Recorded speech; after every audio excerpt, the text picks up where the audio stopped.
kita angkat bersama. Tuhan Allah hadir pada saat ini. Hai sembah sujud di sini.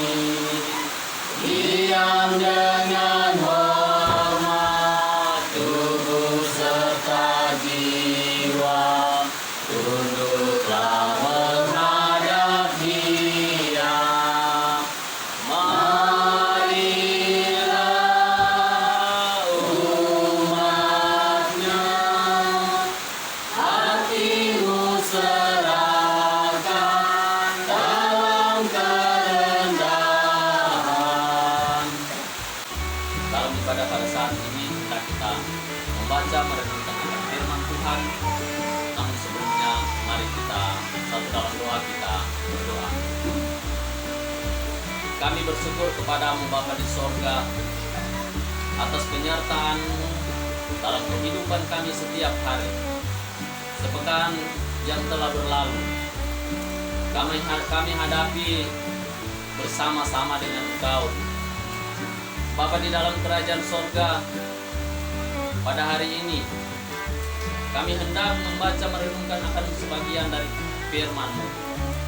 Kuasai kami semua dengan kuat kuasa Roh Kudus-Mu, sehingga kami mampu memahami firman-Mu dengan baik, benar di hadapan-Mu. Berfirmanlah kepada kami semua Bapa. Kami siap mendengarkan firman-Mu, di dalam nama Tuhan Yesus Kristus kami berdoa. Amin. Kita buka Alkitab kita yang saya ambil dalam Perjanjian Baru, Kisah Para Rasul, pasalnya yang kedua. Kisah Para Rasul pasal 2 ayat 1 sampai dengan ayatnya yang ke-13. Saya meminta kepada kita sekalian untuk membacakan satu ayat, satu orang satu ayat. Lembaga Alkitab memberi judul Pentakosta. Ketika tiba hari Pentakosta, semua orang percaya berkumpul di satu tempat. Tiba-tiba dengar dari langit suatu bunyi seperti tiupan angin keras yang memenuhi seluruh rumah di mana mereka duduk. Apakah didahului seperti yang mati yang beribadah dan masing-masing. Maka berdoa mereka dengan Roh Kudus, lalu mereka mulai berkata-kata dalam bahasa lain, seperti yang diberikan oleh Roh itu kepada mereka. Waktu itu Yerusalem yang orang-orang Yahudi yang saleh dan segala bangsa membawa kemenangan.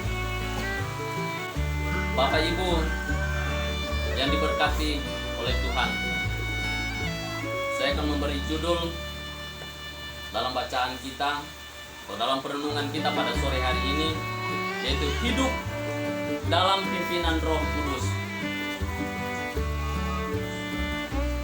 Kehidupan kekristenan adalah kehidupan yang dipimpin oleh Roh Kudus. Menjadi orang Kristen tidak cukup hanya mulut yang mengaku percaya kepada Yesus. Tidak cukup hanya tubuh yang dibawa beribadah ke gereja.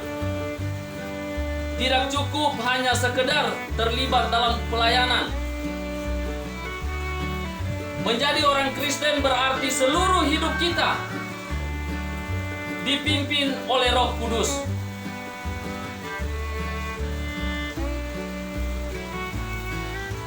Hidup dalam pimpinan Roh Kudus artinya kita membuka hati untuk Roh Kudus dengan menundukkan diri pada kehendak Tuhan. Kisah Para Rasul 2 ayat 1 sampai 13, bacaan kita pada sore hari ini adalah kisah pencurahan Roh Kudus yang terjadi pada perayaan Pentakosta di Yerusalem. Pada pencurahan Roh Kudus yang terjadi melalui simbol yang kelihatan maupun yang kedengaran, yaitu bunyi seperti tiupan angin yang keras. lidah-lidah api dan kesaksian tentang perbuatan besar Allah dalam berbagai bahasa. Bapak Ibu yang diberkati oleh Tuhan, api berfungsi menyucikan. Karena itu, orang yang hidupnya dipimpin oleh Roh Kudus akan menunjukkan perbuatan hidup ke arah yang lebih baik.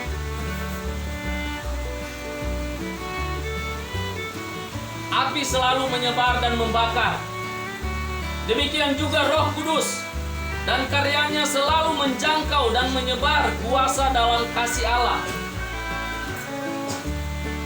Angin dan api melambangkan kehadiran Allah di tengah kehidupan umat. Allah hadir di tengah umat dalam kuasa dan kasih-Nya. Dalam kehadiran Roh Kudus ada mujizat. Para murid dapat bersaksi tentang Tuhan dengan berbagai bahasa dari orang-orang yang hadir di Yerusalem saat itu. Roh Kudus memberi kuasa menjadikan apa yang tidak mungkin menjadi mungkin. Roh Kudus menggerakkan para murid menjadi saksi bagi bangsa-bangsa. Berbagai bangsa mendengar tentang Allah dengan bahasanya masing-masing. Ini Injil bukan hanya satu bangsa atau satu bahasa saja. Injil didengar dalam berbagai bahasa agar orang-orang dari berbagai bangsa dan bahasa dipersatukan dalam kasih Kristus. Firman Tuhan pada saat ini memberi pesan bagi kita bahwa Roh Kudus yang telah dicurahkan itu masih tetap bekerja sampai sekarang.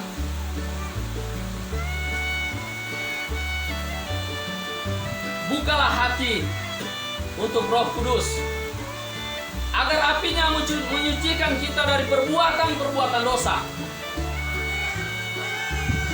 Hidup dalam pimpinan Roh Kudus berarti kita bersedia dikoreksi, ditegur, dan diarahkan apabila langkah kita mulai menyimpang dari firman Tuhan. Apakah Bapak Ibu sekarang hati Bapak Ibu yang terluka? Apakah hati Bapak Ibu sekarang masih kotor?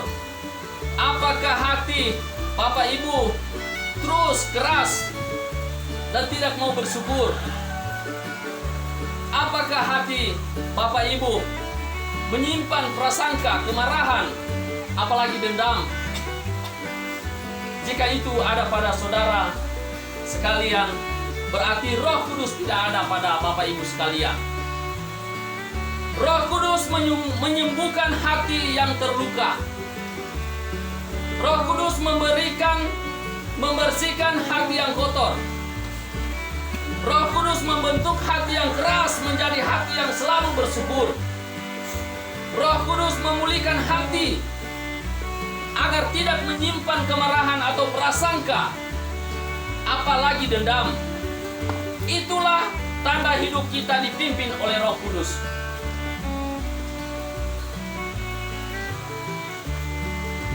Ketika kita memberi diri untuk dipimpin oleh Roh Kudus, maka Roh Kudus akan berkarya di dalam kita dan memberi kita kekuatan untuk menghadapi segala sesuatu.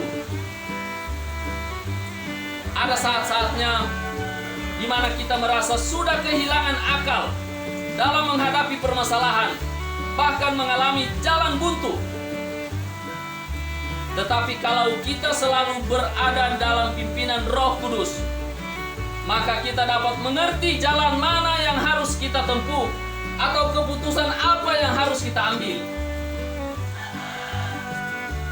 Roh Kudus adalah Roh penghibur dan penolong yang menuntun kita dan memberi jalan keluar untuk masalah yang kita hadapi. Bapak Ibu yang diberkati Tuhan, kuasa Roh Kudus menaungi gereja dan orang percaya untuk memberitakan Injil dengan berani kuasa-Nya memanggil kita untuk menjadi saksinya dalam kehidupan kita sehari-hari. Melalui perbuatan kasih dan kebaikan kita. Alangkah indahnya jika setiap orang Kristen memberi dirinya senantiasa dipimpin dan dikuasai oleh Roh Kudus,